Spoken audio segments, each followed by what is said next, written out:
Hello lovelies, welcome back. Alright, you ready for this one? Blueberry breakfast scone. Say no more. Okay, first thing we need to do is grab 100 grams of butter. You want to chop it up into small pieces and then you want to whack it back in the fridge just to keep it cold till we're ready to use it. The next thing we want to do is we want to preheat our ovens at 200 degrees Celsius. Get out a baking tray with some baking paper. Okay, now we need to sift 1 2/3 cups of plain flour into a bowl. I'll write the recipe below in order as always for you guys. Now into our sifted flour, you can have 1 tablespoon of caster sugar, and if you like it extra sweet like I do, you can put 2 in. Now we need to put in 3 teaspoons of baking powder. Alright, now we just want to mix that in really well together. Now we want to put our 100 grams of chopped cold butter in there and just mix it in with your hands, clean hands. And then with your fingertips, we want to get it and push it into the flour and keep doing that with your fingertips until we get it to like breadcrumbs. Alrighty, once we've got it looking like breadcrumbs, we want to set it aside for 2 secs. Now into a small bowl, we want to crack 2 eggs into there and whisk them up with a fork. Once we've done that, get out some vanilla extract and a teaspoon measurement. And now we need 1/2 cup of cooking cream. Sometimes they call it thin cream. Alright, so measure 1/2 cup of that out. So 1/2 cup worked out to just under 150 ml. Now once we've done that, we need the end of a cooking utensil to mix with. Now if you haven't got one of these are brilliant when you're doing doughs and anything like that.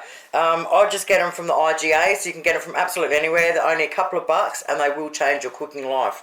Alright, so just get something out with either a wooden or plastic end.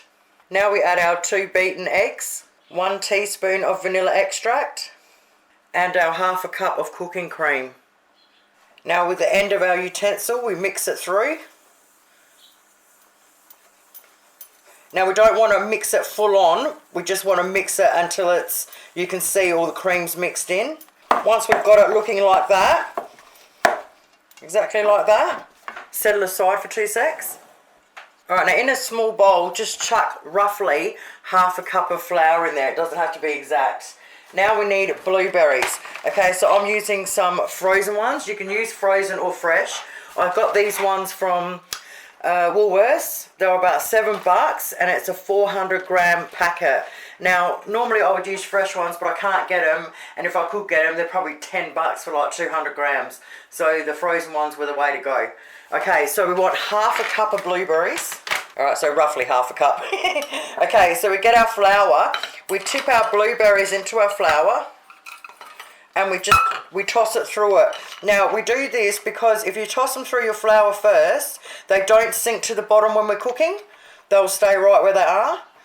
So once we've done that and we've tossed them in, grab our bowl and just sort of shake them off. I'm just hoping you're reviewing. Shake all excess flour off and throw them in there. Once our blueberries in there, we want to very gently stir them through, especially if you're using fresh ones. Real gently. We don't want to do it much. We just want to do it enough to get a few of them through, just like that, just a couple of times. Okay, scrape your end of your thing off. Now get your other end, or whatever you can use. Alright, we want to try and get it into a pile. This is a bit messy, but it's well worth it. Okay, get a knife if you have to and scrape the excess off. Okay, once we've done that with clean, dry hands, we want to get our flour and put it around the outside of it, around the edge. A little bit over the top. And then some on our hands. Now make sure you're in view. And we want to pat it down and we just want to get it into a ball. That's why if you put the flour around the outside, as you're pulling it up, you can shove the flour in under it. Alright, once we've got it like that and we've got it reasonably smooth, just set it back in there for a minute. Now clean off our bench and get our baking paper and just put our baking paper on the bench. Okay, pick up our ball and try and sit it in the middle of our baking paper. Okay, once we've got that ball there, just make sure you're in view. Okay, we want to press it down at least halfway. Now with a large knife, we want to cut it into 8. Once we've done that, just push it all back together again. Now this is optional, you don't have to if you don't want to, but I always do. You can get a few extra blueberries and just push them halfway in on the top. I always like doing it. And once we've done that, just get your hand in underneath and slide it under it, all right, and pick it up. And now we want to sit it on our baking tray. Now into a small bowl, we want to crack 1 egg. Now we add 1 tablespoon of milk, roughly, and then whisk that in together. Now, if you have a pastry brush, you can use that, but I just want to show you, if you don't have one, you can absolutely do it with your fingertips. All right, so just get it on with your fingertips and rub it all over, or paste it all over. I like to do it really nice and really well covered. So just coat the whole thing in our egg mix, all around the sides as well. All right, lovelies, by now our oven should be hot enough, and bang it in there. Oh my God, it smells amazing in here. All right, it's been 25 minutes in my electric oven, and we've got it looking like this.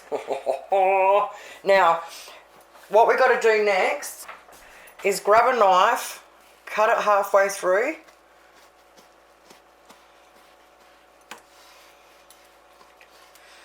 and open it up a little bit. Okay, and once we've done that, we now want to stick it back in for another 5 minutes. Oh, the smell in this kitchen is freaking amazing. Alright, so instead of leaving it for 5 minutes, I've left it in for 7 minutes. So just remember, every oven's different, and there's no big deal. Just leave it in there until you can feel that it's ready, that it's nice and firm. Oh, pull her out. Oh, baby. So you can feel now it's spongy. Oh, she's so ready. Okay, so now we just leave it sit there for about 10 minutes to cool down. The nicest way to eat them is warm with butter. Oh my God, it smells friggin' amazing. Get a light there, see if we can see it a bit better. Oh, these are so awesome. Something really different for brekkie.